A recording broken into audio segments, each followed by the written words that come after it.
Glad I got you, Tara. Yeah, I get to, oh, you're at a long end. Usually kick me in the shins. Good afternoon, Happy New Year, and welcome to this meeting for the Municipality of Dutton Dunwich Council. It is January 10th, 2024, 5 p.m., and I would ask Clerk Tara to get us started. Moved by Pemberton, seconded by Dreyfus, that the meeting of the Council of the Municipality of Dutton Dunwich opens at 5 p.m. All in favor? And that's carried. Thank you. Number 2 on our agenda is we, once a month, have our land acknowledgement. Councillor Pemberton, if you would do that, please. Thank you. We will begin by acknowledging that the land on which we gather is the traditional territory of First Nations people who have long-standing relationships to the land, water, and region of southwestern Ontario. We also acknowledge that the local Lower Thames River watershed communities, which include Chippewa of the Thames First Nation, Oneida Nation of the Thames, Munsee Delaware Nation, and Delaware Nation of Moraviantown. We value the significant historical and contemporary contributions of local regional First Nations and all of the original peoples of Turtle Island, North America. We are thankful for the opportunity to live, learn, and share with mutual respect and appreciation. Thank you. I would ask Council if there's any declaration of pecuniary interest. I see none. The adoption of the draft minutes. We have all received them in our package last Friday. Are there any changes, errors, or omissions? I see none. The minutes will be adopted as presented to Council. Clerk Tara, are there any items not listed on the agenda? There are 4 additional pieces of correspondence for the zoning bylaw amendment application. Okay. At this time, I'm going to call on the High Riders Trail Club. And Ruth Pugh, I believe you're going to be the spokesperson. And this is a donation that they would like to make in memory of Mel Gowan. Before we do that, I'd like to say a few words about Mel. And first of all, on behalf of the council and the staff and the municipality, our condolences to the family and the dear friends of Mel. Ruth, you know Mel wouldn't want us making a big fuss about him, but we're going to do it anyway.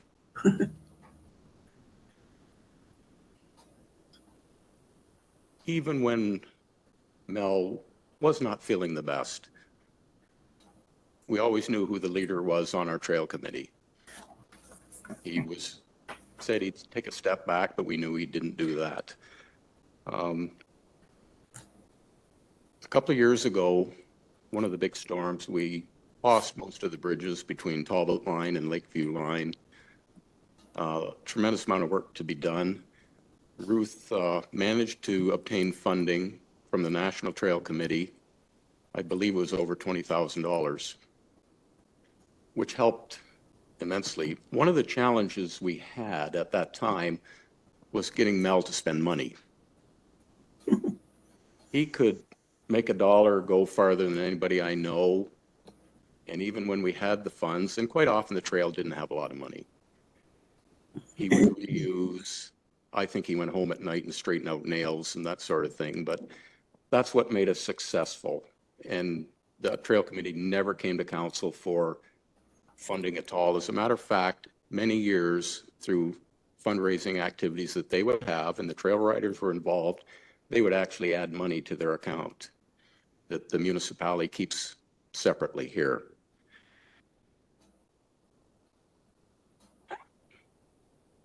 It's going to be difficult moving forward. Somebody's going to have to step up. I look around this room, Frank and Ruth and Brad. I think Dave's sitting over there, and Marg. All the years, I think we just celebrated 25 years on the trail. And a lot of you have been there from the start, but we all knew who the leader was, and it was Mel Gowan. So with that in mind, Ruth, if you wanted to come forward, perhaps introduce some of your folks and the family. I notice Mel's family is here as well.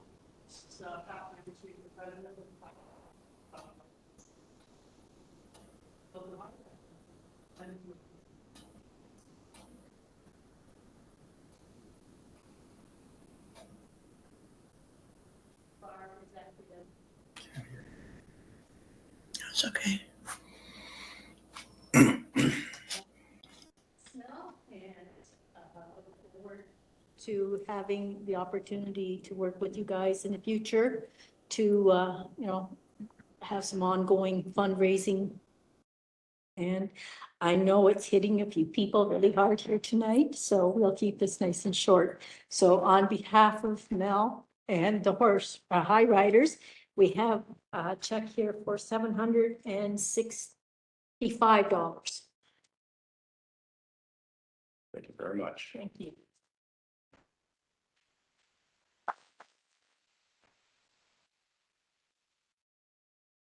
We're going to take a quick.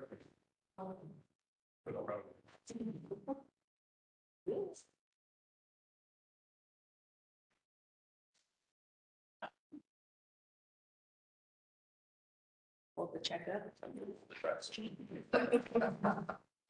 Okay.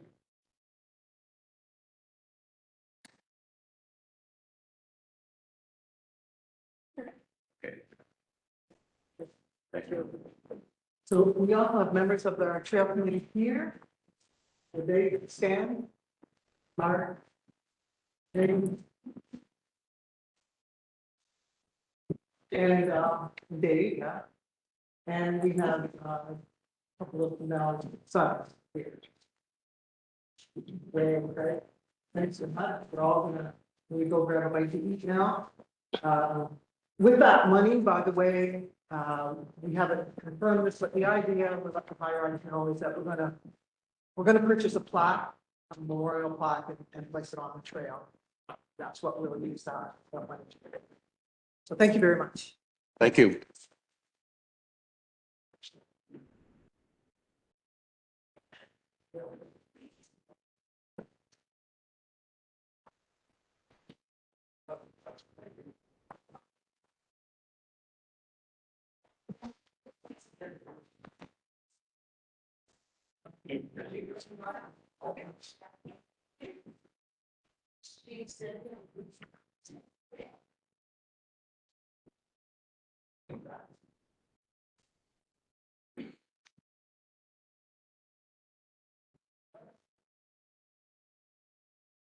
Okay, we're.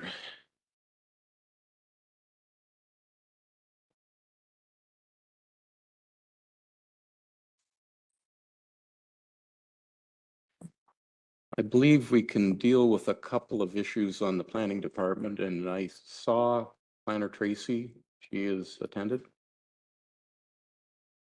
Yes, I confirm I'm here. Thank you. The public meeting is 5:30 and we have to wait until 5:30. Tracy, do you want to go ahead with item B and item C on the agenda? Yes. Yep. Let me start with item B. Okay. And that is a request for a heritage designation of 13568 Dunbar Road, Dutton Dunwich. Tracy, your report, please. Thank you. Through you, Mr. Mayor, to the members of council. So before you is a request to have an intent to designate the Cranian Community Center as a heritage designation. As you're aware, it is currently on the registry, which allows the committee to do an evaluation, which they have done. As you're aware, it used to be a school. It was built in 1913. And there are some heritage significance to the building and the stories behind it. So under the Ontario Heritage Act, Section 29 allows council to designate property, but the steps are is first you put a notice of intent to designate, and then there's a appeal period of 30 days. And then if no appeals are received, I come back to you with a bylaw. And then the bylaw is approved and that officially designates the property. In this case, we also have the applicant's or the property owner's approval to proceed through their committee. And if there are any appeals, it goes to an Ontario Land Tribunal. So I'm happy to answer any questions you might have on this. Okay. Does council have any questions? Apparently not. Tracy, it's pretty clear with your report. Thank you. Clerk Tara, resolution, please. Moved by Dreyfus, seconded by Pemberton, that the Council of the Municipality of Dutton Dunwich receives the report of the planner titled Request for Heritage Designation of 13568 Dunborough Road, Dutton Dunwich, January 10th, 2024 for information, and that notice be given under the provisions of Section 29 of the Ontario Heritage Act, RSO 1990 CO 18, of municipal council's intent to designate property located at 13568 Dunborough Road to be of cultural heritage value or interest. All in favor? And that's carried. Thank you. And planner Tracy, if you would go to item C, it's a review of future development in the Dutton settlement area and an interim control bylaw direction. Your Thank you report, again, please. Mr. Mayor. I want to go through this one a little slower. There's a lot that council needs to consider when making the decisions on the next steps. The report is for information, but it also provides you with an opportunity to give direction to administration in order to proceed with an interim control bylaw. Now, the last time we did an interim control bylaw was about 5 years ago when we wanted to put a freeze on wind turbines and we wanted to be able to study it. So it's a tool in your toolbox that you can use, and it's tied, this one in front of you tonight is tied to the Dutton wastewater treatment plant. Because the plant has not been constructed yet or tendered, this is a good opportunity for you to review the future residential, industrial, and highway commercial development within the settlement area of Dutton that is serviced by the plant. So as an update, you are aware that there's limited capacity. On behalf of Dylan, they are conducting a study. The timing worked out really well. Recently, we received an update from Dylan, and they did confirm that they are considering possibly a phased approach to getting the capacity expanded for development. The phase construction does include a phase 1, which has some minimal additional footprint and new construction. And then phase 2 would be a larger addition based on the future growth needs and the timing. And as you're aware, funding will be confirmed once the design and the cost are finalized. And then, of course, those potential funding sources are still dependent on grants. So the purpose of this report is to lay out what you would need in respect to what you should consider as what's coming up as future development and what an interim control bylaw would do to help create a moratorium to pause. It's just a pause of development in order to address municipal servicing capacity limitations for those future developments and allows us to study and finish that EA process. So the report does provide with a detailed development proposal list. There are many applications, and they are in different stages of the Planning Act process. So some are still in pre-consultation, but at least we've seen a concept plan. Some are actually in submission, so they actually have an approved site plan control agreement, or they have a formal application that is with the municipality that we are currently reviewing. Some, like subdivisions, do require the County of Elgin approval, and some are approval by council, and then some are approval delegated to administration. But all of these are applications that require some sort of Planning Act application, either zoning or subdivision or site plan control. So the chart also includes an estimated amount of servicing that they might use, and that was based on the 2021 report that Dylan provided. So you'll see that there are 12 potential developments that we are looking at right now, either residential, industrial, or highway commercial.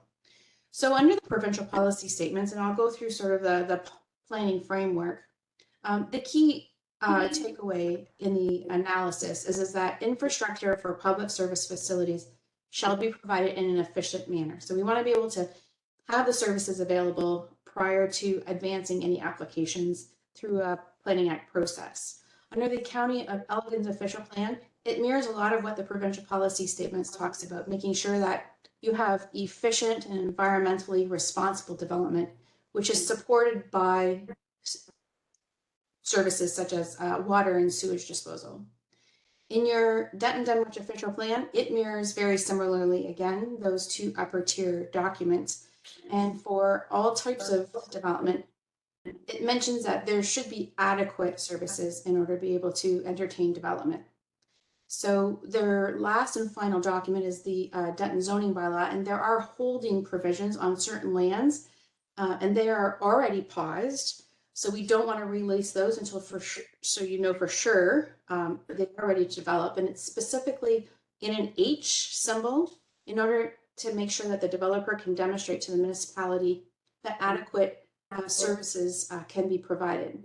Now, when we're looking at some of these applications, what the developers do is they give us what their anticipated usage is, and their responsibility is just to get the sewage to the plant. It's up to the municipality to be able to process that. So developers will just have that responsibility of showing us through their submissions how much and how wide the pipe should be. Again, it's up to the municipality to be able to accommodate for that capacity. So the conclusion of the report is that because of the lack of capacity, it creates some challenges when we give pre-consultation comments to developers, when we're identifying financial commitments required by developers. We can't really ask them for any front-end money until we know exactly how much things are going to cost. So at this time, council may wish to temporarily pause development for the future residential, industrial, and highway commercial just in the settlement of Dutton as a measure to address that immediate servicing capacity. And that will meet those policies in the legislation. And then we would be able to have an opportunity to work with Dylan on the studies in order to be able to put you in a position where you've got capacity before the development comes in. Now, the tool is under the Planning Act, and it is a good, efficient tool to be able to halt development while you're managing and identifying these issues. What happens is the next step would be is council would give us direction to put an advertisement and notice of intent to apply the interim control bylaw. Notice is on our website. We would share that with all our key stakeholders and any of the developers that are in the queue right now. Then there is no appeal when I bring that bylaw back to council. The bylaw is only good for 1 year. So we do have some limitations, but there is an option to extend for 1 more year. Now that extension of 1 year is appealable. So the developers could take that to the Ontario Land Tribunal. So there's no public hearing, no specific information session or open house that's required. The clerk just gives notice of the passage once that bylaw is passed. So council can apply this moratorium on all of those applications that I had mentioned, and they are listed in the report. Anything that doesn't require a Planning Act application, it could still move forward, and building permits could still be issued for those type of developments that don't require a zoning bylaw amendment or draft plan of subdivision. Now, one thing in the bylaw is that council could allow for exemptions on a case-by-case basis. So if, for example, an applicant comes forward and can show us that they're not big capacity users, they can come in and council can grant exemptions at the same time as they're considering the zoning bylaw amendment or the plan of subdivision. So you can deal with that on a case-by-case basis. So the potential financial impacts is that, of course, it's going to reduce development in the municipality, in the hamlet of Dutton, decrease revenues, decrease building permits and construction activity. You won't see any increases in taxes collected from new development. And then if we had development charges, you would not be collecting any development charges. So at this time, in conclusion, administration is seeking your direction on how you would like to proceed. And again, the next step would be is if you require that we do proceed, then we would bring that necessary bylaw to council at your next meeting. So happy to answer any questions you might have. Thank you for that report, Tracy, and I'm sure there will be questions. So I'll give every councillor an opportunity to comment or question our planner on this issue. So Deputy Mayor Loveland, I know you have questions. Yeah, and I did talk to Tracy, our planner, the other day about it, and we discussed the exemption possibility, and that was a concern of mine. We didn't want to hold up any development that didn't demand a lot of sewage. So I don't have a big concern as long as council has that ability to grant those exemptions. So. Councillor Dreyfus. Just to clarify the case by case basis, so pending the opportunity of our waste facility to be able to handle any new development, we could review that case separately. Is that correct, Tracy? So we would ask the developer to be able to provide us with what capacity needs they have when they come in for an application for, say, subdivision or zoning bylaw amendment or site plan control. And then we would, if they would like to proceed, and administration would recommend that they are light users, and we would bring their Planning Act application with you. And then we would just add a resolution to the recommendation that they be exempt from this interim control bylaw. So for example, if we had a development that was just warehousing and maybe they had one office with maybe one bathroom, then that would be something that we would recommend as a light user. The bylaw itself could actually have specific requirements. So you could allow anything under 10,000 liters of effluent to be able to go through and to give administration some guidelines, or anything under 10 lots or any, like we could be very specific in the bylaw on when you would like to give exemptions, or you could just keep that flexibility and just deal with it on a case by case basis when we bring it to council. Because you might get some very small infilling projects, like 4 or 5 lots, or maybe even 10 lots if they're just single family detached dwellings and they're not townhouses. They can certainly justify why you would give that exemption to each of those individual applications. Anything further from council? Councillor Pemberton. Yeah, I think we would just leave it as we would deal with it on a case by case basis. And leave the so that we can have those exemptions, because if we start approving small light users and our capacity continues to increase, we'd still want the ability to say no at some point in time too, if we reach the max capacity. So I like the idea. I don't mind the idea as long as we can provide exemptions for light users, and review it on a case by case basis. So I'm fine with that. Councillor Doulard. When you go last, your questions get answered usually, so that's a good thing. I have no further questions. I'm okay. The questions that I had written have been answered. Thank you. Okay. I think one thing working in our favor here is the pause in building occurring right now. Okay, thanks, hon. And as our planner said, this is a tool, and I think it is a tool that will get everyone's attention, and it gives us an opportunity to review, and the math is pretty simple. Tracy's put the numbers together. We could look at timeframes on some of these, but her totals are 1,000 houses. Think about that. That is not just our upgrade that we have in the works right now. That's an addition too. But it gives us some room, and I think, and Deputy Mayor Loveland and I spoke about this, we need to sit down with the developers, maybe at the time of when they apply or pre-consultation. We need to come up with a charge. What is a sewer hookup charge going to be? And in addition to that, we need to come up with, they have to front some money on this thing. There's no other way.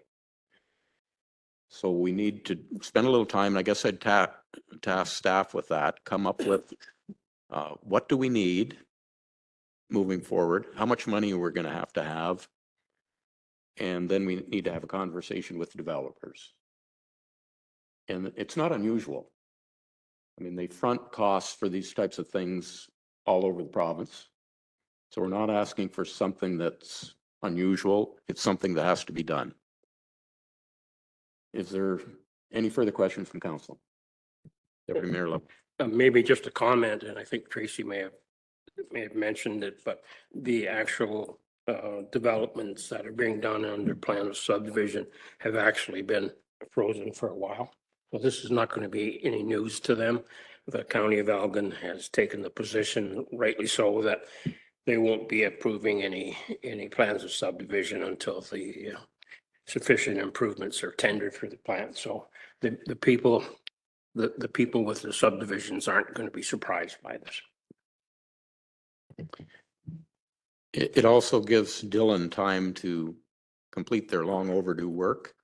And hopefully moving forward, we will have some costing. And hopefully moving forward, senior levels of government will come out with some funding. And that's a wish. Okay, anything further on that one? Don't see anything. Clerk Tara, please, resolution.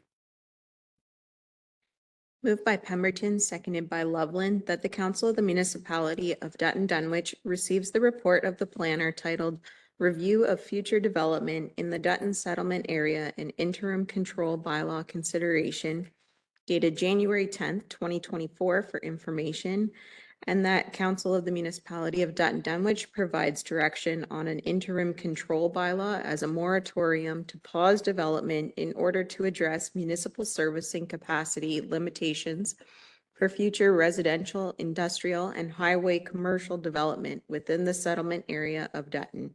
All in favor? And that's carried. Thank you. We are 3 minutes away from 5:30, so do you want to do an item of correspondence? Mayor Hens, I suggest that we take 3 minutes just to review the 4 letters that we received prior to the meeting. I would appreciate that. Thank you for that. Good idea.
When council's set, just give me a nod or something.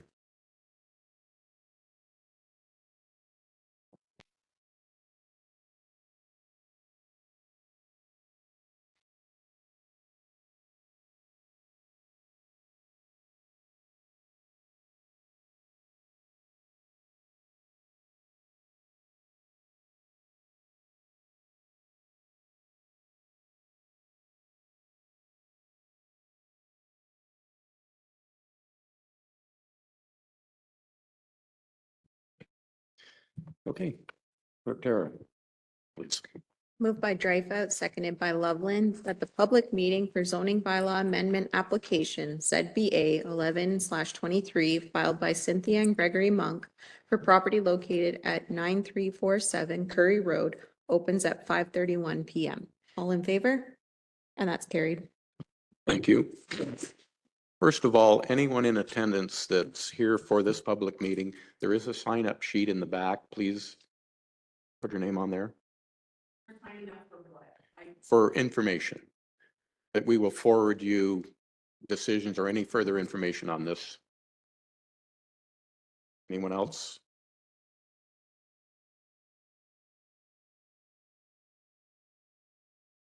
Okay.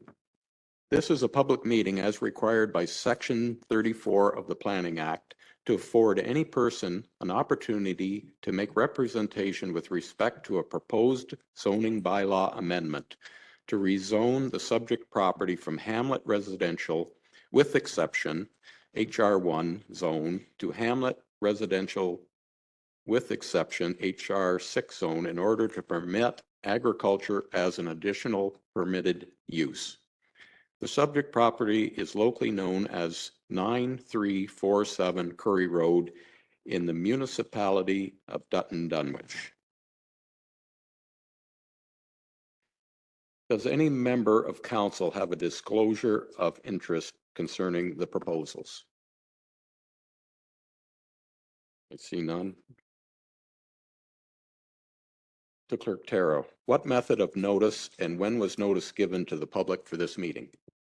A sign was posted on the subject property by the December 15th, 2023 deadline, and notices were mailed to property owners within 120 meters of the subject property on December 13th, 2023. Thank you. I will now introduce our planner, Tracy, to give her report. Thank you very much, Mr. Mayor and members of council. So the zoning bylaw amendment application was submitted by the property owners. No additional supporting information or materials were provided except for the application and the sketch, and those have been attached to the notice and attached to the report. So the property is approximately 4.05 hectares in size, or 10 acres. The parcel currently has a single detached dwelling and one accessory dwelling. Should be noted that a previous zoning bylaw amendment was approved in 2022, which removed the holding category for the entire parcel to allow for the construction of that single detached dwelling. The subject property does have municipal water, private well, and a private septic system. There are some trees, like a nursery stock, and a pond located on the subject property. And there is the Douglas drain that runs through the east portion of the property. And agriculture set for future development, the fairground, and some residential uses fronting on Curry Road and Queen Street surround the subject lands. So the purpose of application is to request for agricultural uses, specifically with livestock, as an additional permitted use. The property owner had actually started using the property with livestock without permission. The livestock currently on the property are cows. There are no historical records of any agricultural use with livestock being permitted on that property. As part of that zoning bylaw amendment to remove the holding, it was noted that that accessory use was for storage of equipment. So there was no mention of livestock at that time. So an order to comply was issued by the municipality on the property owner in order to comply with the zoning. The applicant had two choices. One is to comply and remove the animals, or apply for a zoning bylaw amendment and attempt to get the use approved as an additional permitted use. So as you're aware, the applicant has chosen to apply for the zoning bylaw amendment for the subject lands. The applicant proposes to amend the entire property to permit the agricultural use as an additional permitted use. And right now, the site plan was submitted showing just the accessory building and the main dwelling. There's no fenced-in pasture area on the site plan, and there are no details of the number of livestock proposed for the site. So going through public agency and department comments, the summary is included in my report, everything that was received at the time of writing. The Lower Thames should note that the lands are not subject to flooding as a general rule, but flood proofing is always a good measure. MTO said that they're not in a regulated area. There were no drainage issues. And the building department did note that the original building was constructed as a storage building. And there were no other comments that should be noted. And the correspondence that had been received today have been provided to you directly, so you have the full attached letters that have been received from property owners in the area to date. So going through a planning policy review, the provincial policy statements specifically identify this area as a rural settlement, which is, as you're aware, Wallacestown. In the rural settlement areas, the PPS does set this area in as a focus of growth and development, but limited in capacity because that there are no municipal sewers available in the area. So that is the intent of the settlement area. Under the minimum distance separation, or MDS for short, MDS 1 and MDS 2, which is like setbacks to a farm and setbacks from a farm, they do not apply within a settlement area. So we would not be able to apply any restrictions on setbacks if we keep this land in a settlement area.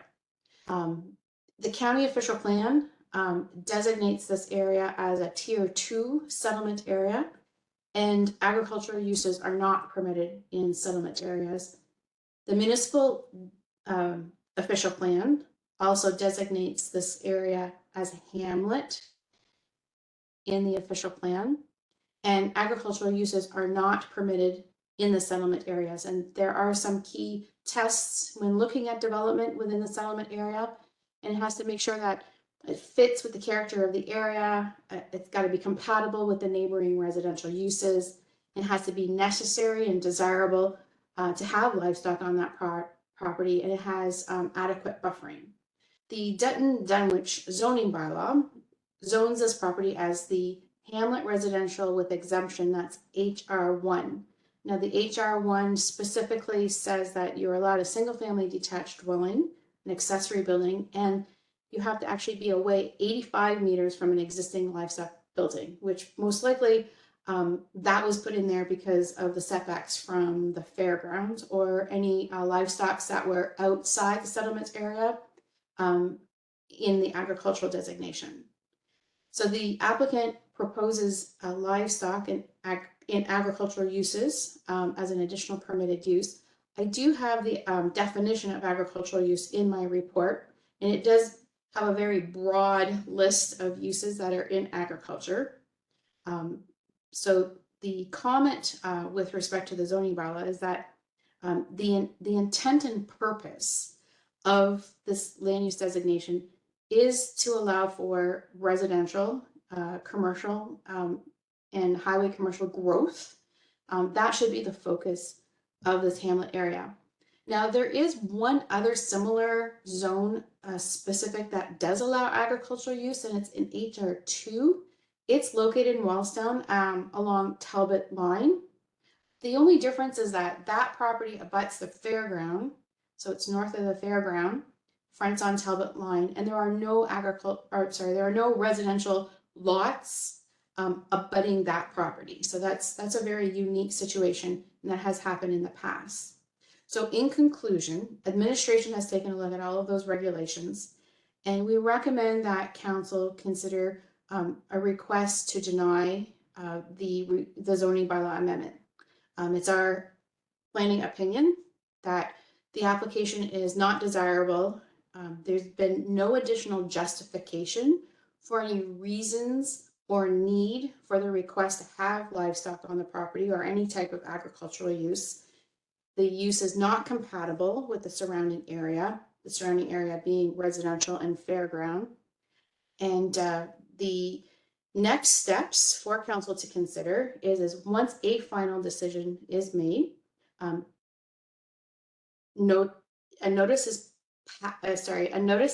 sent out to all the neighbors. So want to echo what the mayor said, make sure everyone signs in so that we know who to send the notices out to. And then there's a 20-day appeal period, and anybody can appeal, the applicant or the neighbors. So the appeal period goes 20 days, and then any appeals received goes to the Ontario Land Tribunal.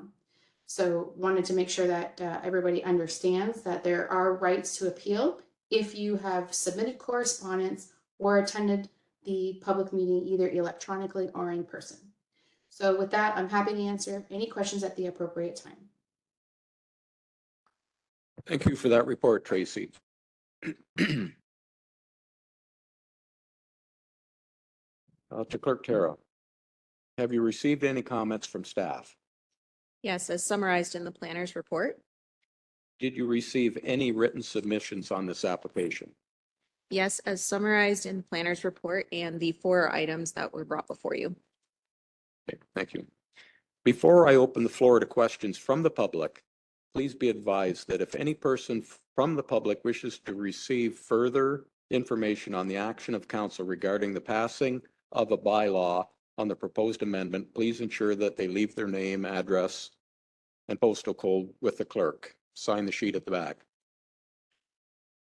At this time, I will open the meeting to questions from the public. Does anyone have any questions? Well, please hit the button.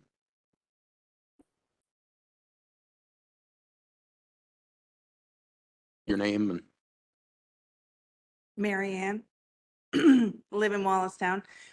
Just got a question. So you're allowed to do whatever you want and then ask for forgiveness / put in an application, so you don't have to follow the rules? I'll let the planner answer that. I could, but Tracy, did you hear that question? Yes, thank you. Through you, Mr. Mayor. So the applicant has brought in livestock on the property without permission, and the municipality has issued an order to comply, which is a sort of a notice that is applied by our property standards officer. And then that notice has required the applicant to do one of 2 things: remove the livestock or apply for a zoning bylaw amendment. So in good faith, the livestock can remain until such time that either like a decision for the zoning bylaw amendment is occurred, or we take the next step. If it's denied, then the property standards officer will go back and require a certain period of time for those livestock animals to be removed from the property. Absolutely. So by being zoned agricultural, that's less tax money for the township. So that doesn't seem like a good move, because I know I don't want to pay more taxes. And if all you have to do is apply for agricultural, you'll see my application and Gator land will be in my backyard, and then I'll ask for forgiveness later. Anybody want to? CAO Tracy, please. Being zoned agriculture doesn't get you the lower tax rate. You have to be a bona fide farmer and have a farm license number. So don't open a gator land, please. Well, maybe that will be our next meeting here with the same crew. We'll want to do that. Like, last time I was here, it was just a simple little house being built for somebody to retire in, far away from all the other houses because they wanted their privacy. I totally respect that. And now we have cattle that weren't supposed to be there. And now we're here again. Not that I don't like coming to council meetings. Hopefully this gets settled. I can't turn it Just off. push the, there you go. Thank you, Mary Ann. We are following due process. And there are steps, they may seem tedious and take too long for you, but we have to do it in the proper way. Okay, thank you. Anything further from the public?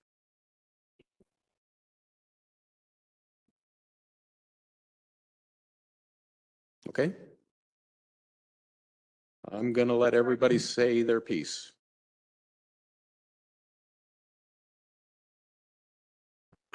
Just one more thing. You guys are all on council. You were voted in by all of us sitting here. You don't live in Wallacestown, around the area. You live on the other side. But yes, so just consider, would you want cows and God knows what could show up, ostriches, giraffe, lions, tigers, I don't know. But obviously the barn is closer to the people that were already there, not the brand new house that was made. So I'm sure the droppings of whatever animals that live there won't be put by his brand new house. Thank you. Okay. You're entitled to speak to the, just press that center button. Yeah, it's nice to be entitled to. 1996, we had a boat deal go bad up in Bayfield. We took a drive in Dutton Dunwich and said to Cindy, I said, you know what? There's a piece of property. Maybe that boat deal was meant to be. So we called the real estate and we started to work with the real estate. I think it was George Woods, I think, that we bought it from in 1996. Prior to buying the property, we sat down with the then CAO in his office. And we asked him, because they said there's a holding provision on this property. We asked him, and not knowing terminology and not knowing buying land, well, what can we do with this property? Can we build a house? No, not till you get the holding provision removed. Well, what do we do with it? Well, the only thing that it's permitted, but not permitted, is agriculture. We bought a bean field. So we waited till the farmer, I don't know if it was you or somebody that had it at that time, we waited for them to be done with the beans and take them off. And when the farmer cleared for us to go in, then we went in and started planting trees. We've been discriminated against by this township since 1996. Craig, I'm not going to get into all that, but I'm going to address, we're going to stick to the issue. this issue. Okay, I'm going to address this issue. If we are told by a CAO that we can use it for agricultural purposes, and Tracy's provided the definition of agricultural purposes, then only later to find out, oh no, you can't. You can't. Okay, fine, we can't. So when we bought the property, the first thing we did is survey the property. The second thing we did was put a fence up and we put a paddock up to have a horse or a chicken. And we asked this gentleman, do we buy a horse? Do we buy a cow? Do we buy a chicken? Yep, but it's all within the Ontario government numbers of head per acre, and they have a formula for it. With that in mind, and that being our knowledge since 1996 up until last year, we went to a couple of the neighbors that now present this great big issue. They were in love with the fact that we were going to have a couple of calves. And as soon as we got the calves, then we got the complaint. But I think my point is to this, that you can't have 300 head of cattle. You can't have 3,000 chickens. We have a milk cow for ourselves, and we have a beef cow, which hopefully she'll get bred earlier or later this year. We don't plan to have a huge farm. We just plan to live a simple, unaggravated life. We provide eggs, fresh eggs, to the people of Wallacestown and Dutton for $3.50 a dozen. It costs us $3.50 a dozen. So I'm really taken aback by the whole thing. I think it's, if a neighbor has a problem with me, come and see me and we'll work it out. The people that have complained, I have given everything that I can give them. I can't do any more. I can't do any more. But anyhow, you know, this thing that we're gonna have ostriches and alligators. I mean, we have 10 acres there. We registered with the OFA in 2006. The farm was registered in 97 with the Ontario government and the Canadian government for tax purposes. This thing that we're gonna get cheaper taxes, I gotta produce over $7,000, and then I got to apply with AgriCorp, I think it is.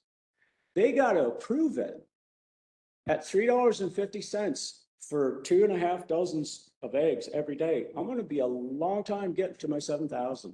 So anybody to cry that we're here for cheap taxes is just, it's not much of an argument.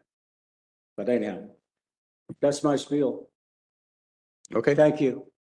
Okay.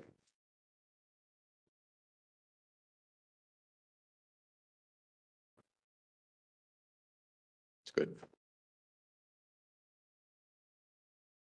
Anyone else from the public? Nope.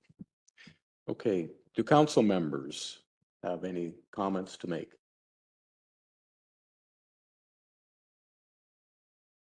I see none. Yeah. Okay.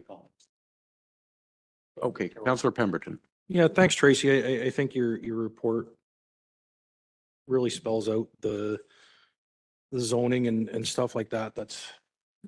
And why official plan is, it's not following official plan or official policies or anything like that. The holding zone was on it previously, and my understanding of a holding zone is it only allows existing agricultural uses.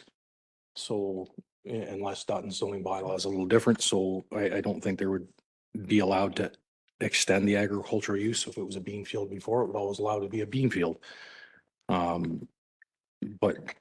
MDS can't be applied in a settlement area. So there's no way to regulate distance from other houses, but that's because it's in a settlement area. So it makes it difficult to mitigate the odor issues or manure issues or how you get rid of manure. So I understand the report and I appreciate it. Thank you. Okay, thank you. Councillor Dryfoot. I just want to mention that we can't disregard the fact that we have several letters from residents in the community, and I guess we all have to take that with a grain of salt when it comes down to the actual law of what are the official plan and all the planning that's especially the provincial planning policy. It carries a lot of weight and it overrides everything that that we may wish. Unfortunately, I would have to agree with the applicant is that in the past there has been animals in Wallacestown, and I'm going back years ago, but those days have changed and it's different. We're under a lot more scrutiny than we ever have been in the past. So, I mean, that's all I can say is I understand where you're coming from, but we have laws that and planning bylaws that we need to follow, and and they're written for a reason. So that would be my comment. So. Okay, thank you. If there are no further questions, please be advised that any person wishing further information on the actions of council regarding the passing of a bylaw on the proposed amendment should leave their name, address, and postal code with the clerk prior to leaving the meeting. If you're not the applicant, you should request a copy of the decision since it may be appealed to the Ontario Land Tribunal by the applicant or another member of the public. The last day to appeal is January 31, 2024. And we are looking for Clerk Tara.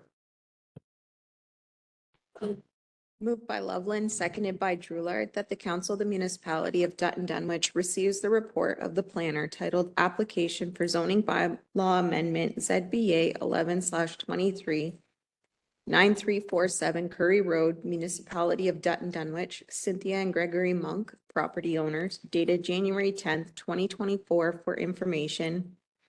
And that Council of the Municipality of Dutton Dunwich deny zoning bylaw amendment ZBA 11/23 for property located at 9347 Curry Road to change the subject lands from Hamlet Residential with exception HR-1 zone to Hamlet Residential with exception HR-6 zone to permit agriculture as an additional permitted use.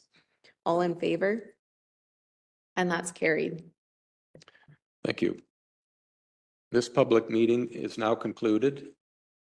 Clerk Tara, motion adjourned. Moved by Drulard, seconded by Dreyfus, that the public meeting for the zoning bylaw amendment application ZBA 11/23 filed by Cynthia and Gregory Monk for property located at 9347 Curry Road closes at 5:57 PM. All in favor? And that's carried. Thank you. We will carry on with the rest of our meeting.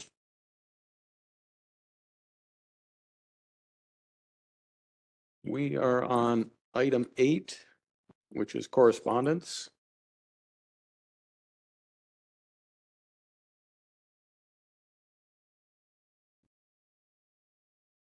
Catch up here.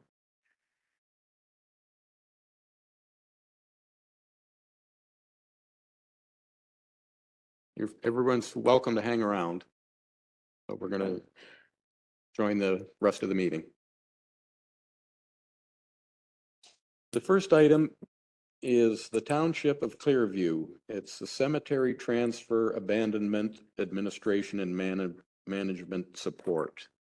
Everyone received that in your package. Is there any questions, concerns from council on that item?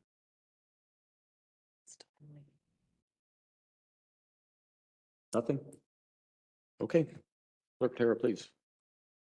Moved by Loveland, seconded by Drulard, that the Council of the Municipality of Dutton Dunwich supports the resolution from the Township of Clearview requesting that the province, through the Ministry of Public and Business Service Delivery and the Bereavement Authority of Ontario, BAO, consider the following to assist municipalities in this growing concern of cemetery transfers. Amend the Funeral, Burial, and Cremation Services Act 2002 to have the province, through the BAO, identified as the default owner and operator of a cemetery when it is abandoned. Provide annual funding based on the number of cemeteries a municipality owns and operates to municipalities to assist with the maintenance of inactive and active cemeteries. Provide free training opportunities for municipalities regarding the cemetery administration and investigate and support the design of universal cemetery software for use by municipal cemetery operators that can be offered at an affordable cost. And that a copy of this resolution be forwarded to Rob Flack, MPP, Karen Vecchio, MP, and the Township of Clearview. All in favor? And that's carried. Thank you, Tara. That one hits close to home.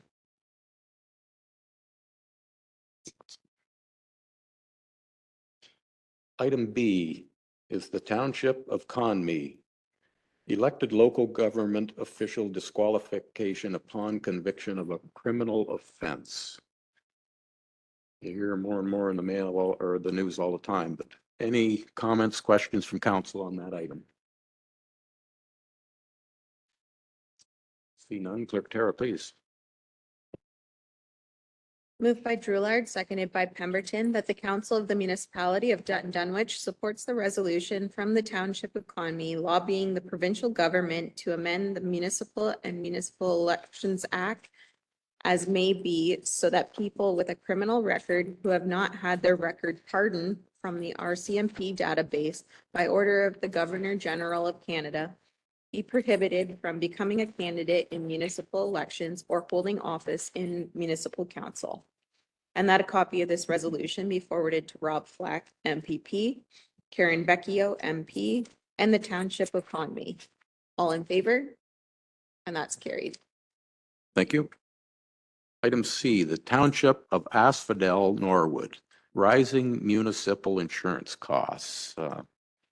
Anyone want to comment on that?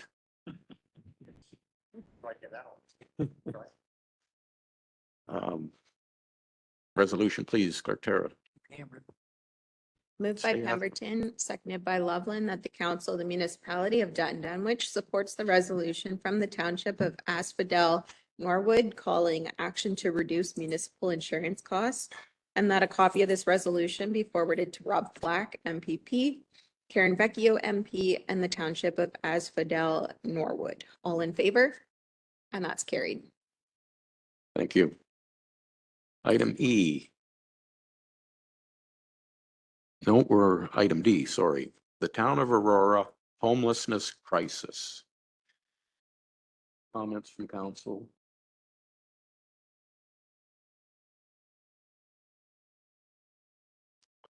I see none. Clerk Tara. Moved by Loveland, seconded by Dreyfus, that the council of the municipality of Dutton Dunwich supports the resolution from the town of Aurora calling on the province and federal governments to increase action and supports on the following. Commit to ending homelessness in Ontario, work with the Association of Municipalities of Ontario and a broad range of community, health, and economic partners to develop, resource, and implement an action plan to achieve this goal. Provide a long-term financial commitment to assist in the creation of more affordable and supportive housing for people in need in York Region, including people with substance use disorders, and increase investments in evidence-informed substance use prevention and mental health promotion initiatives that provide foundational support for the health, safety, and well-being of individuals, families, and neighborhoods, beginning from early childhood. And that a copy of this resolution be forwarded to Rob Flack, MPP, Karen Vecchio, MP, and the town of Aurora. All in favor? And that's carried. Thank you. Item E, Town of Aurora, community safety and insightful speech. Anyone wish to speak to that?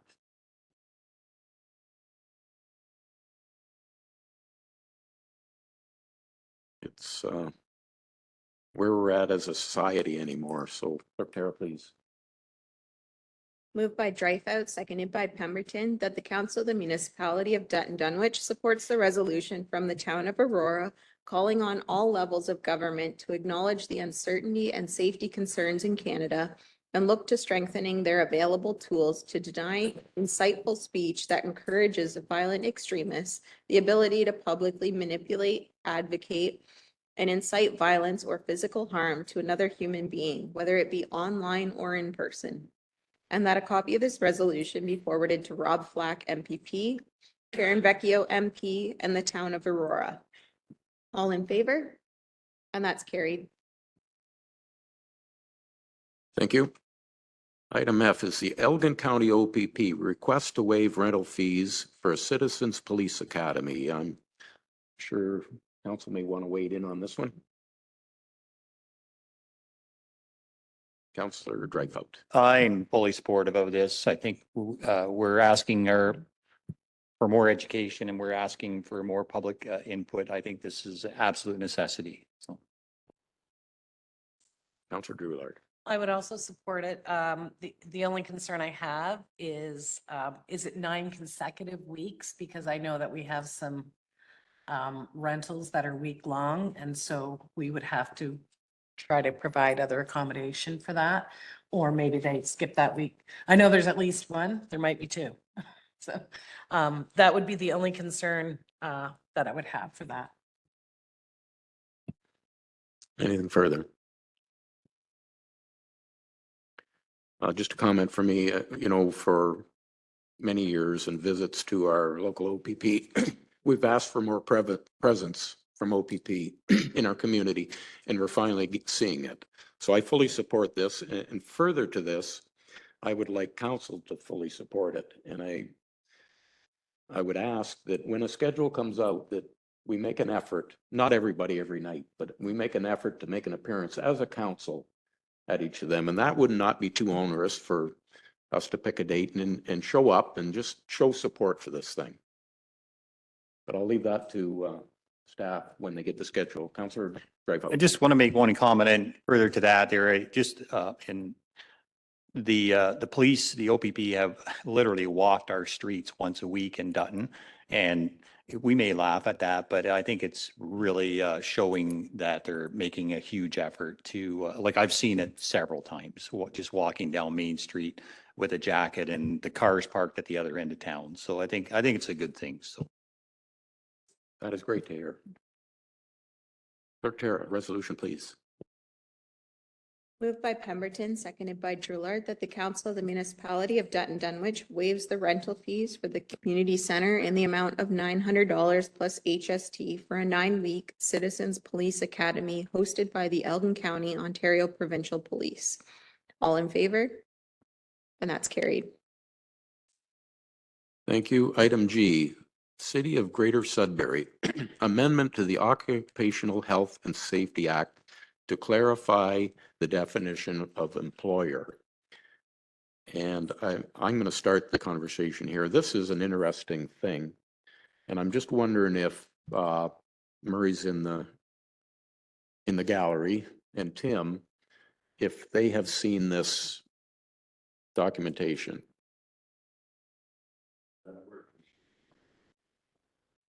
Yes. You're aware of, please share it with staff that should see that. And the liability on this thing is out of whack, but could be substantial. Does council have any other comments on that? there's a lot of just myself being in the construction industry. This is a very serious thing that a municipality cannot take for granted at administration. I know in the contracting world, the documentation that I have to go through just to work on a site and the training that's required for every particular project we're on, we actually go through, if we're on a large construction project, we actually sit through a 2-hour training program on safety and the definition of contractor and the definition of subcontractor is something we can't take lightly. And ensuring that everybody that works for us is fully covered insurance-wise in WSIB and has the ability to carry risk. That's primary for us. And the unfortunate part of it is that our system has to manage it. And that goes for our roads department and our water department because they ultimately become liable. So I think we have to really be on guard for this. And I know a lot of things in the past can be easy. We just want to keep business simple, but those days are long gone. So I think that would be just my caution. So. Heard loud and clear. Did you want to comment? Okay. Anything further from council on that one? And please share this information with Tim and Murray. I would ask staff. Clerk Tara, please.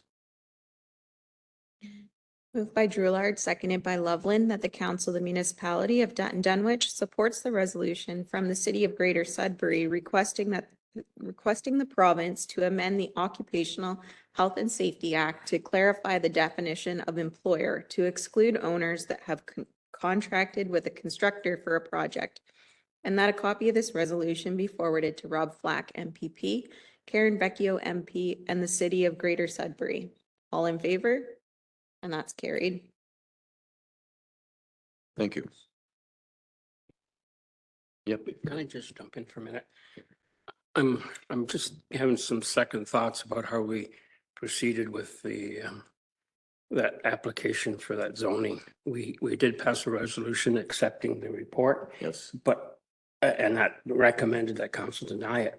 But I think we should do a resolution officially denying that application. Maybe you want to check with Tracy, the planner, on that, but I don't want to do something that they could find a loophole. Any comments on that, Clerk Tara? I'm just looking back at the resolution, and the second part is that the council of the municipality of Dutton Dunwich denies zoning bylaw Okay, good. amendment. That's fine. I just kind of missed that then.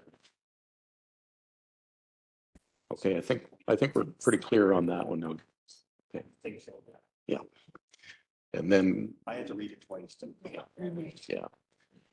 And staff will take care of it then. Okay. Good point. We want to make sure we're clear on that. Okay, our consent agenda. I'll just read out what's on it for the public. I don't know who's here.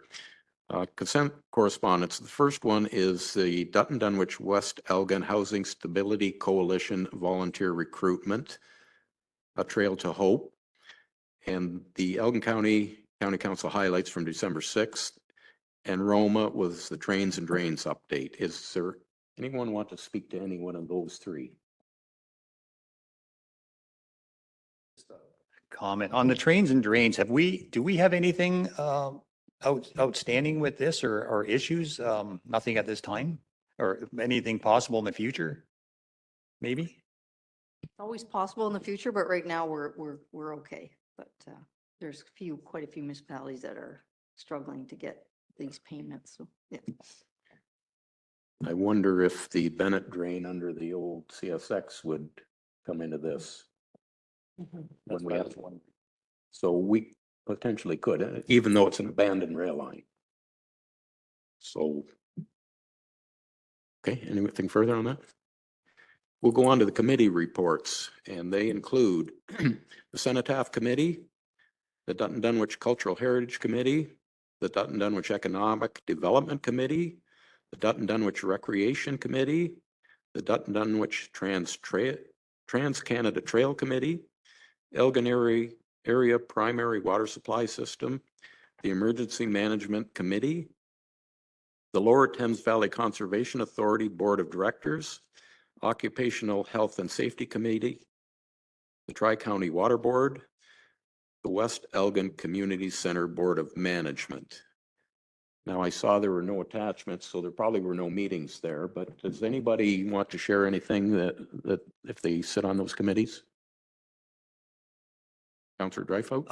Just in regards to the Cenotaph Committee, we're all fundraising for a couple of major projects in the community. I'd just like to know where we are financially with that project. Do we have that information, staff? Well, Even if there's a guesstimate, like, are we getting close or, because it just seems like there's a lot going on for fundraising and I'm, you know. Deputy Mayor Loveland, I think that when we were adding up the verbal income, our promises and the amounts that have been donated and we received, we're right around $50,000. Right. So we don't have a total currently on the in-kind. But we do have some potential big donors coming forward. So I think we're getting close to getting there. Plus we have some grant applications out. So we'll wait to hear that information and some other potential grant applications to fill out. Thank you. And what is the goal? The goal, I believe, is 145 is the project goal to complete. So we're getting closer to halfway there. Okay, thank you. Anything further on that list of committee reports? It's been a quiet December, I think, for committees. And item C under the consent agenda is the staff monthly reports. We have the manager of roads and facilities monthly report, and Murray is here, so we can put him in the hot seat. Water operations manager monthly report. Tim is here. We can do the same. Wastewater operator monthly report, which I wish Archie was here. Monthly building activity report, the drainage superintendent monthly report, the recreation monthly activity report, the clerk monthly activity report, CAO treasurer monthly activity report. Is there any questions from council on that list? How do you like your new truck?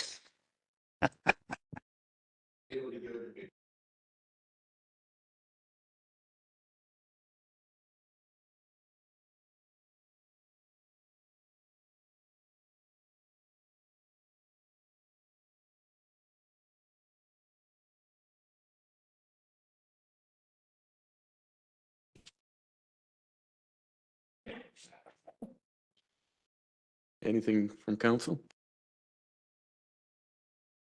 Just maybe an update on the deluge we've had, Murray, and how our roads and drains have survived. Yeah, please.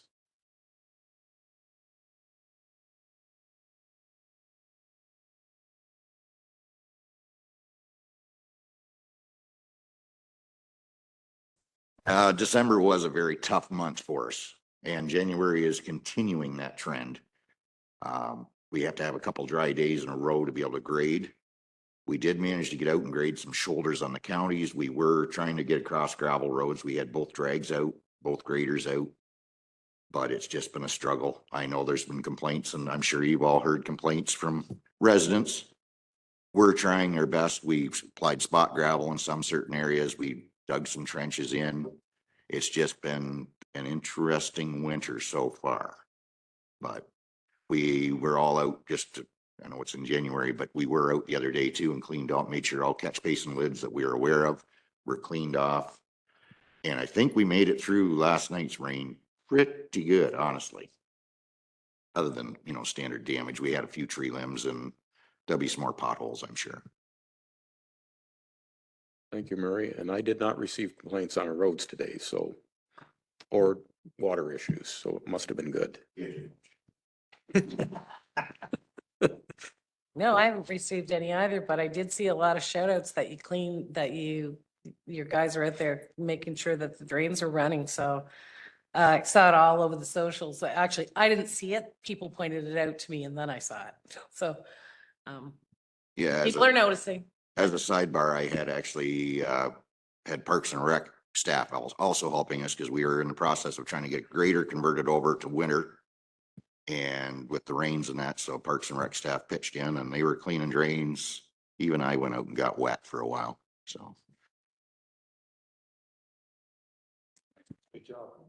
Would you prefer to be plowing snow this time of year than doing what you're doing? Most definitely. Thank you, Murray. Anything further? Now's your chance. He's sitting in front of us. That wasn't so bad. Okay. Thanks, Murray. And I'm gonna put Tim on the hot seat, but it's a question I wish I could pose to Archie, but you know him, you work with him. How did things go as far as wastewater treatment with this weather event?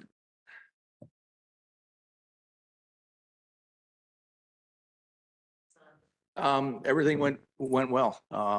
I know that he had that company in and they did all the sewer cameraing and stuff. I haven't heard the results. They're supposed to be sending us the videos of what that was. But Archie did say he was high yesterday, but never got to the critical point. So, yeah.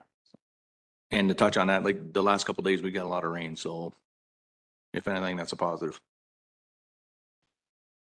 Glad to hear it. Now's your chance, council. Have you changed your mind on your retirement date?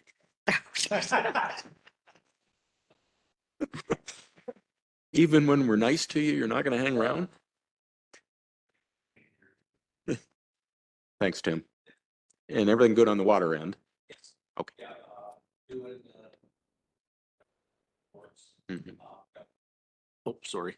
I got more reports coming. The first of the year, there's a few reports got to be done for all of 2023, so I'm working on them. December, which my report is based on, is tricky for the water because we have time that obviously you want us to use up, so we do our best. There's days that we can't, like guys got to come in compliance purposes, samples they got to do, checks they got to do. It is what it is. So they did pick up some hours there, but all in all, they used up as much time as they could in December. And as you know, I always make sure I do. So, yeah, even Archie, and that's a task. How did you manage that? We started early in the year. We got them to take some Fridays off. Okay. Worked our way throughout the whole, it took a whole year, but we got them there. So. That is probably your greatest accomplishment of the year. At the end of the year, I got an 100%. email from him and goes, I did good, right? Yeah, Tracy was putting the pressure on me, so then I put the pressure on Archie a little bit, and that's what he came up with, and I said, perfect. Okay, so it was good. No, it was all good. Thank you for doing that. And it's not a problem, but we have employees so dedicated that they never want to go home. Or they like it so much, I'm not sure which, but anyway, thank you for that, Tim. Anything further from council? Resolution, please, Clerk Tara. I have two resolutions. So moved by Loveland, seconded by Dreyfus, that relevant correspondence was reviewed. All in favor? And that's carried. And then moved by Dreyfus, seconded by Drulard, that the items on the consent agenda be approved. All in favor? And that's carried. Thank you. Where's council and staff at? Or do we soldier on, or what's the feeling? Yeah. Everybody good? Okay. We're going to take a 5-minute break. Okay.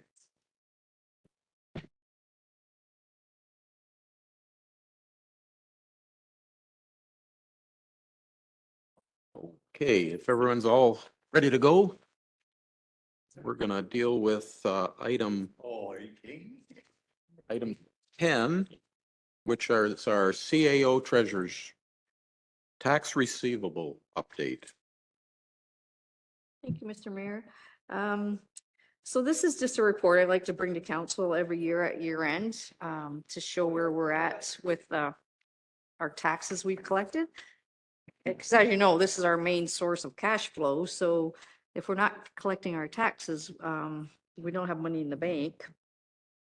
And I like to point out that the province has a financial an indicator of our financial health, which I like to show council that because we have to pay the upper levels, the county and the school boards, their portion, whether we collect it or not. When you take that into consideration and then you still look at our outstanding taxes, we're well within the high risk of our financials because we're at 5-year average of 17.94% of our levies not being collected. So like I say, it does, property taxes do become a priority lien. We can obviously sell the house and get our taxes, but I mean, that's our last option. You don't want to take somebody's house. So we do concentrate on, sending letters, and we put the municipal act maximum levy we can for interest on the taxes, things like that. We did do 5 tax registrations in 2023, but they all got paid up. So we will be looking at these again in the new year to see if we have to register any properties. But like I say, that's our last case because that's not something you want to do or anyway. So is there any questions? Council have any questions on that one? Just maybe a comment, just so everybody is realized, we do collect interest on those too, so we get 1.25%. Yeah, yeah, the maximum that you can on the municipal act is 1.25% per month. Yeah, so. Okay. You know, when I read your report here, Tracy, I got thinking about the 1980s, which I often do. And at that time, we got into a situation where some people were underwater on their mortgages, underwater on the value of their houses. So is it risk-free? Most of the time. But makes me think of what's happening right now, and anybody that bought right at the top of the market possibly could be underwater. Yeah, yes, for sure, when they have to remortgage, and like as Deputy Mayor Loveland pointed out, we put the 1.25% on, but we don't collect that either, because if they're not paying, they're not paying, so it just becomes just a vicious circle that they really can't get out of sometimes, right? Because the way the municipal act works, when you make a tax payment, you have to pay interest first. So all they're sometimes doing is paying off the interest and not even getting to their taxes. So it's sometimes very hard for people to get out from underneath. So, yeah. Yeah, just noting that it's higher than it previously has been in other years, so it could be a sign of the times, right? It could be a little bit of cause for concern, so, yeah. Anything further from council on that? Secretary, please. Moved by Drewlard, seconded by Loveland, that the council of the municipality of Dutton Dunwich receives the report of the CAO treasurer titled 2023 Property Tax Receivable Update dated January 10th, 2024 for information. All in favor? And that's carried. Thank you.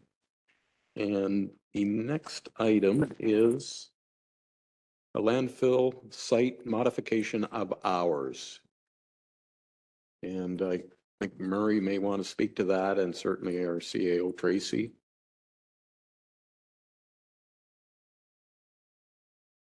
Are you going to lead this one, Murray? Okay. I don't have the report in front of me, but what it boils down to is, and I formally believe it was the right decision at the time, in early 2020, previous council, we extended the hours of landfill. And then since then, of course, the pandemic has passed. People aren't in lockdowns anymore, and our numbers, to my way of thinking, I mean, I can read you off numbers. In 2018, our total attendance at the landfill was 4,346. As of the end of December of this year, we're at 4,650. So we're very close. But the thing is, we're spending a lot of man hours with wages and everything, and everything's moving on as far as wages go and everything. The expenses, I don't believe, are justifying the extended hours at this point. I mean, people are not staying home anymore and cleaning out their basements and their garages and that. So my suggestion would be to move back to where we were prior to the pandemic. Just go back to our hours that we had prior to the pandemic, with the proviso of, at that time, we were open Mondays and Thursdays. Now we're open Tuesdays and Thursdays. I'd like to keep the Tuesday, Thursday, but I don't believe that we need to be open every Saturday. We still do the first and third full days, but do away with all the other Saturdays, 8 till noon. Okay. Any questions from council? Just Councilor one. I was wondering when you're gonna actually bring this forward. Honestly, I really was. The only question I would ask is that we did 1-3, and when there was a fifth Saturday, you did the fifth Saturdays as well? No, we didn't at the time. We used to use first and third. I thought we used first, No. 1, 3, and 5. I wrote it down, Sorry, like, did we no. used to do fifth Saturday too? No. No, we've always been first and third, 8 till Okay. 5, and then Tuesdays, Thursdays, 8 till 10. Okay. And Yeah. now with that being said, we've actually just went through another ministry inspection again. There were a few deficiencies that they noted, which is normal for the ministry. So what Tracy and I had discussed was possibly having the staff stay 8 till noon Tuesdays and Thursdays to get caught up on those items. but the gates would still close at 10 o'clock. Sure, yeah. Because we avoid any machine usage if at all possible while the dump's open. Just for the simple safety factor of the dozer isn't the easiest thing to see out of, it's loud. And I don't want to see an accident happen. So we leave it parked, but once it's done, then we could carry on and do our due diligence and get some cleanup done and hopefully make the ministry happy again. Councillor Pemberton. Yeah, thanks, Mayor.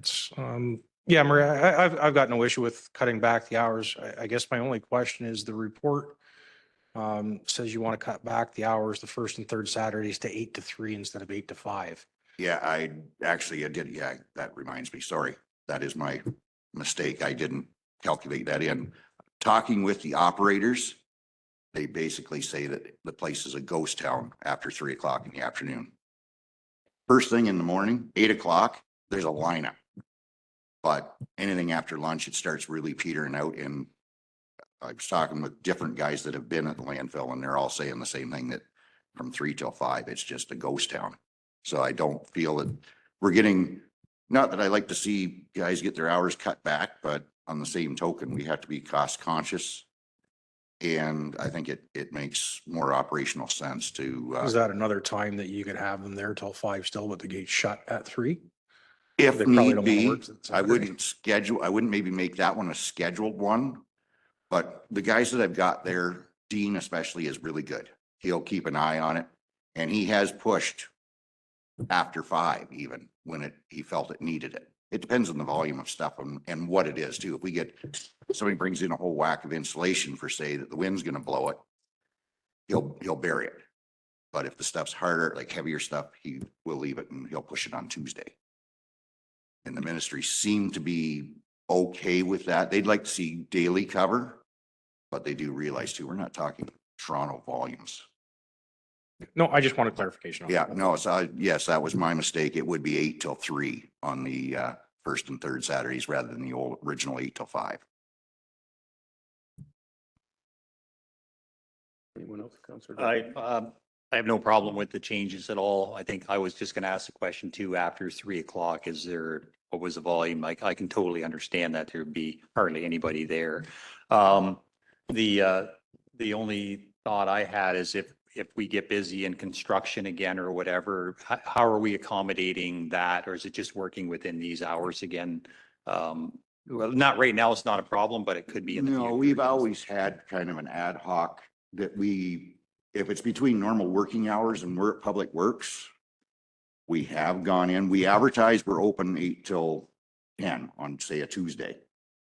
But we will make allowances, especially if somebody's got a truckload or something like that, and it's not going to affect us operationally as well. I mean, we're here as a service for the municipality, for the residents, so we will try to work with anybody.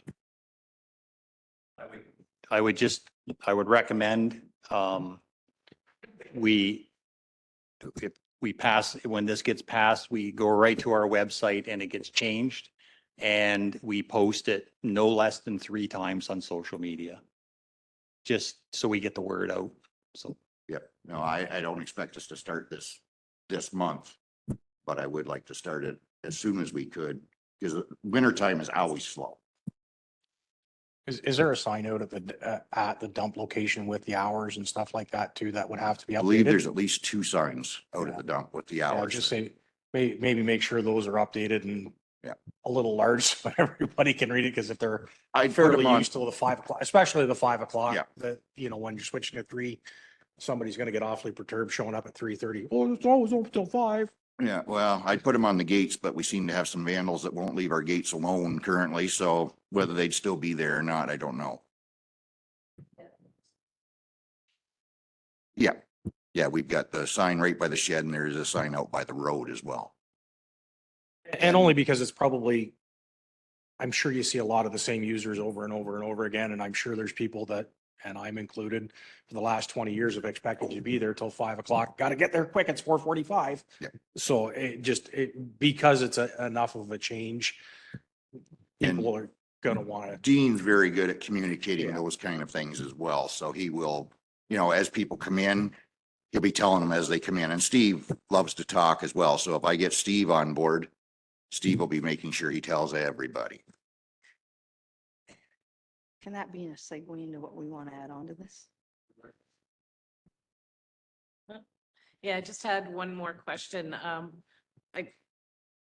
I read it, but what is the date that you're intending, like effective immediately? Or are you gonna give a 2-week lead time so that you can wean our residents off of, At the earliest, I would say, just to avoid the trash in the ditch, I would say at the very earliest, we'd be looking at is February. okay, and that's what I'm thinking, if we just give people lead time and use our socials and whatever, I think that it'll be beneficial. for Yeah. your guys not having to pick up garbage on the side of the road as well. You almost said it. Junk, No. trash. And I have no doubt somebody will not get the notice. Oh, guaranteed.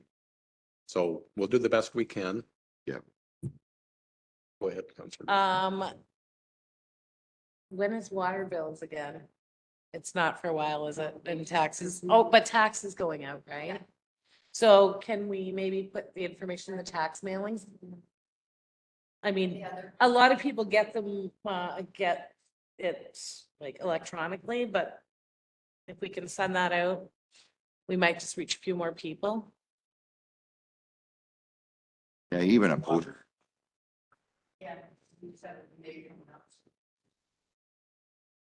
even a posting in the Dutton flea market site as well, because a lot of people read that more so than they do our own municipal website, unfortunately. But, or we have the point alert too, we could put it out on that even.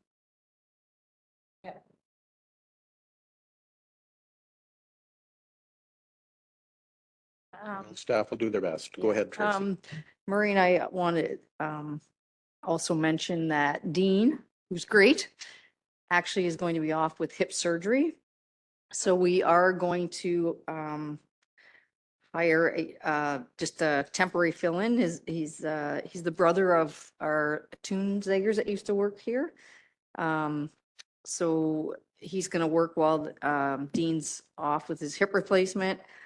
We talked about having the roads guys go there, but they get paid. It's too much to have them at the landfill, and the training that needs to be done to work there. So just in case you got wind that there was somebody there that didn't belong, that's who it will be. Dean goes next week for his He to get goes on notified of Thursday to meet with his surgeon again, and then the surgery will be scheduled shortly thereafter. And I'll guarantee you with Hub, you're gonna hear about him because the man is 7 feet tall at least. Like Owen was tall. Hub's taller. And now we haven't actually talked to him, like he put No. his name in, but Yeah, this is something that we just kind of wanted to let council know, and then we'll see where it goes, but just want to give you a heads up on that. And, if it turns out that Dean doesn't come back for some reason, you That's do more have work. somebody that's, and he knows it's all the Saturdays and everything, so he's quite all right with those hours. So it's hard to find people like that want to do that kind of thing. So anyways, just kind of a heads up for council. So that Dean will be off and we got somebody coming to cover him, so. Thank you. And I do hope Dean comes back and wish him well. well, you and me both. Yeah. Fingers crossed, because Dean's a great guy out He there. is. Okay, thank you, Murray. We are on to our DWQMS Element 20 Management Review. This has Tim Hansen written all over it. Mike? Oh, sorry. Go ahead, Clerk Tara. Moved by Loveland, seconded by Pemberton, that the council of the municipality of Dutton Dunwich receives the report of the manager of roads and facilities titled Landfill Site Modification of Hours dated January 10th, 2024 for information, and that council instructs staff to revert the landfill site hours to pre-COVID hours starting in February. All in favor? And that's carried. Thank you, Tara. Now, if you were sitting beside me, I would not have made that mistake. Sorry, Tara. Okay, on to the report. Does council, you've seen the report. Any questions you could have on this report? And thankfully, Tim is here, so. Again, terrific.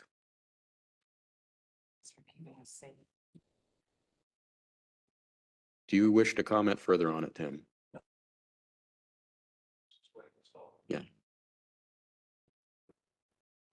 Yeah.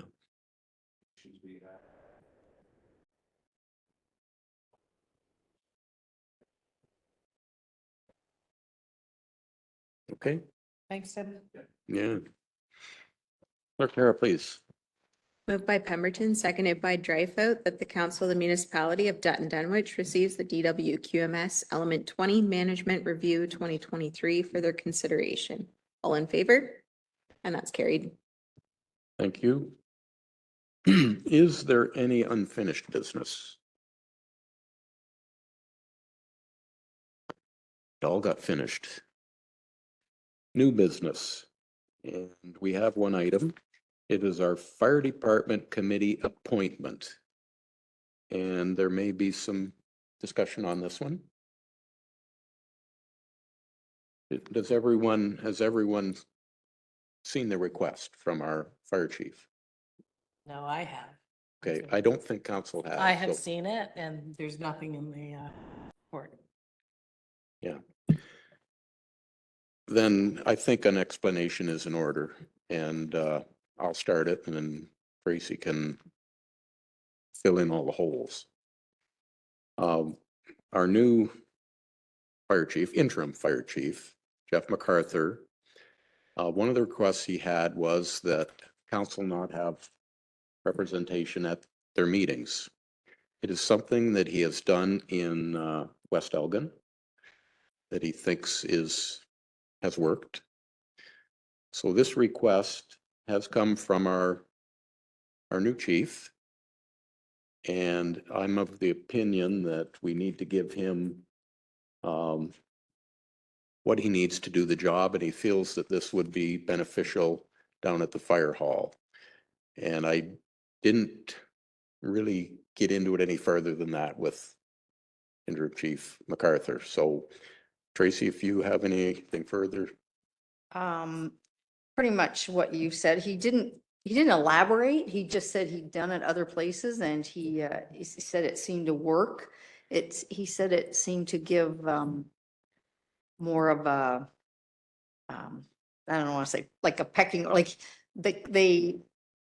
what it did was stop staff from going to council instead of following the chain of command where they should be going to the chief first, that kind of thing. I think was his reasoning on that. And he said, we are the last municipality that even has this around. So those were just what he told me. I had no opinion on it either And way. just to be clear, that was not the case.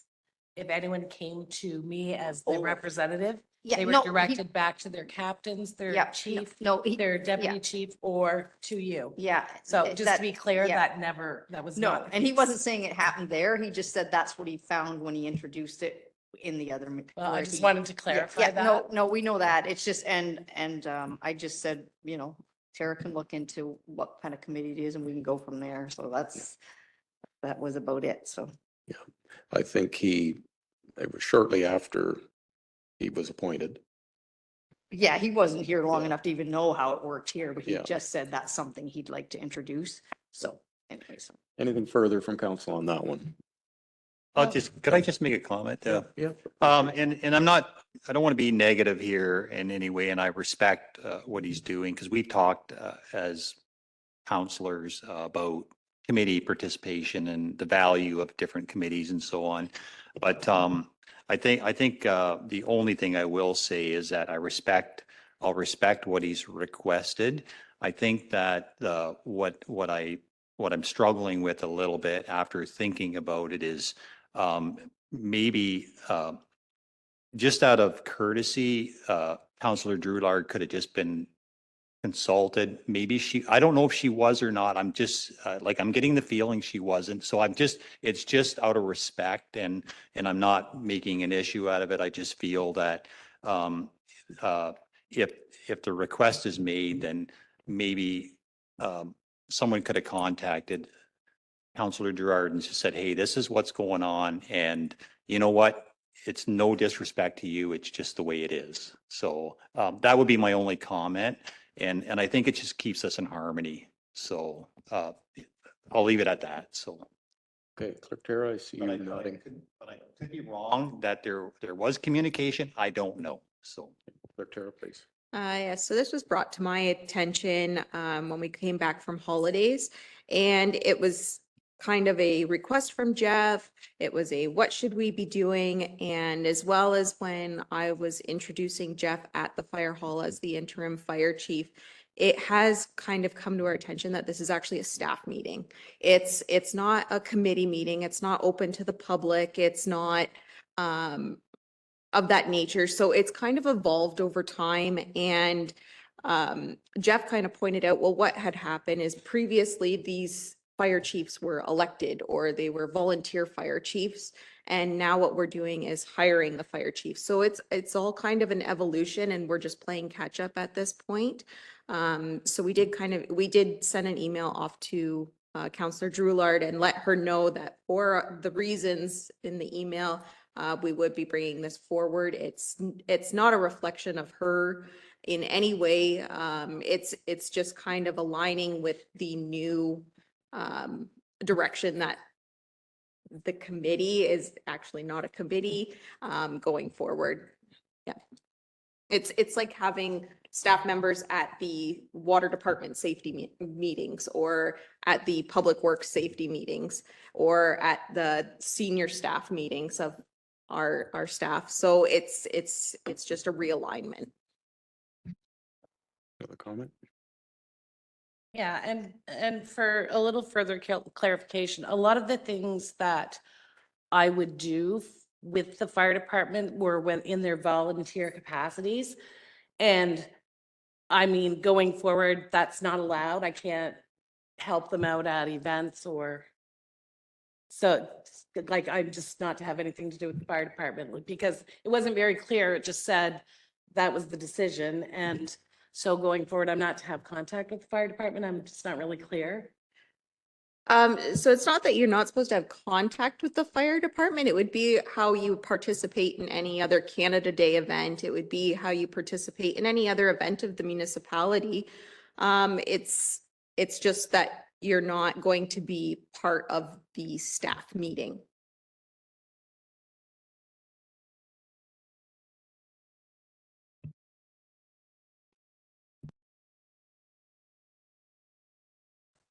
I don't know the timing on it. I can't even remember when we met. It was prior to Christmas and you get into Christmas. But Councillor Drouillard did receive an email that no other council member, including myself, received. So I think they endeavored to let you know as soon as they could. Well, to be clear, I just received it this week. Okay. So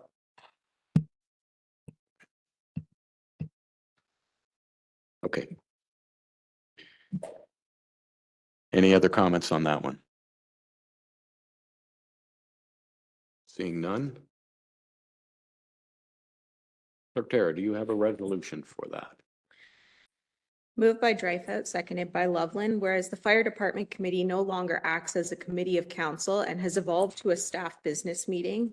Therefore, the Council of the Municipality of Dutton Dunwich dissolves the Fire Department Committee. All in favor? And that's carried. Okay, thank you. Are there any announcements?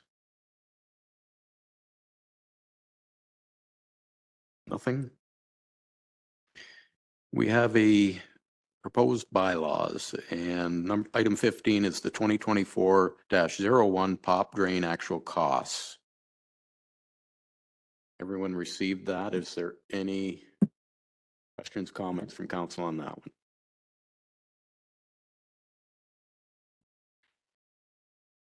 I see nothing. Clerk Tara? Moved by Loveland, seconded by Drouillard, that bylaw 2024-01 being a bylaw to amend the assessment schedule for the actual costs incurred for the construction of the pop drain be read a first, second, and third time and passed. All in favor? And that's carried. Thank you.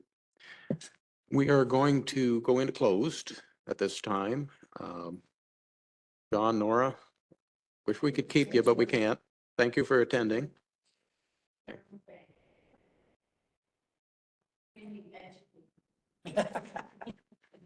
Good to see you guys.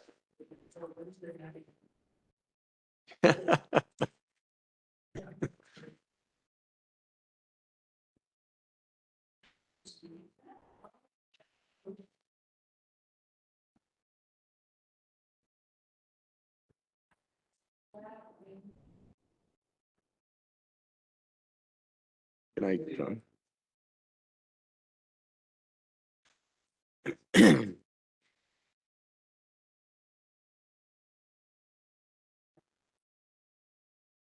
Oh, is our elevator working?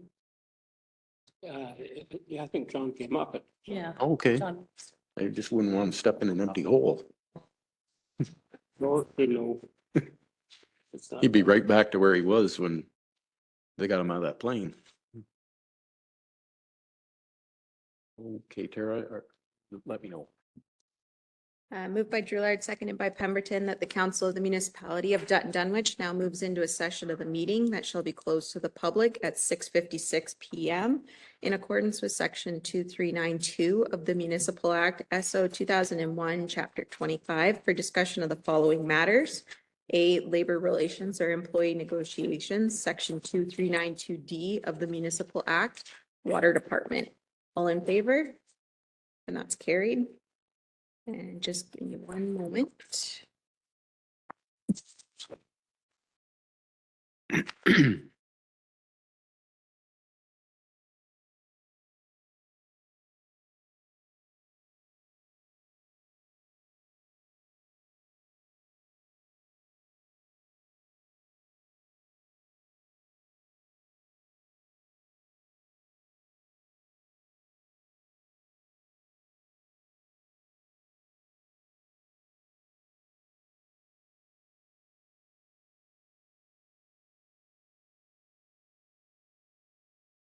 Thank you, Clerk Tara. You're good. Thank you, Tim. Thanks. Get Bill. Item 17 is confirm proceedings. Clerk Tara, please. Moved by Dreyfus, seconded by Loveland, that bylaw 2024-02 being a bylaw to confirm the proceedings of the Municipal Council of the Municipality of Dutton Dunwich be read a first, second, and third time and passed. All in favor? And that's carried. Thank you. And future meetings. Is everyone going to Roma? No? Okay. One last. Moved by Loveland, seconded by Drillard, that the meeting of the Council of the Municipality of Dutton Dunwich closes at 7:58 PM. All in favor? And that's carried. Okay. Thank you, everyone. I think